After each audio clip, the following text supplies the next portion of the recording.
На 7-миот еко самит кој се одржа во организација на Сдруженијето на едукација, комуникација и консалтинг ОХО, кој се спроведува во сите градинки, основни и средни училишта во државата, беа доделени наградите кои воедно представуваат сертификати за исполнување еко стандарди во работата на училиштата и градинките.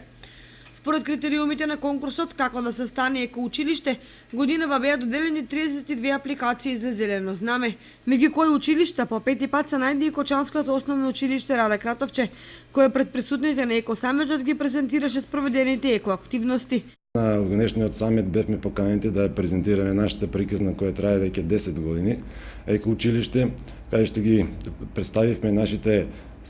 досегашни активности во делот на кампањи, истражувања, правење прирачници, изработки, рециклирани материјали, учеството на екокампови, на меѓународни конференции, сето она кое што го имавме направено во изминатите 10 години, со што покажавме дека заштитата на животната средина во нашето училиште ја имаме усвоено на една највисок степен, како во делот на едукација, така во делот на управување и раководење со училиштето. Според податоците од анкетниот лист, училиштата и градинките во однос на минатата година заштеделе 12,6% вода, 2,86% струја и 11,44% нафта.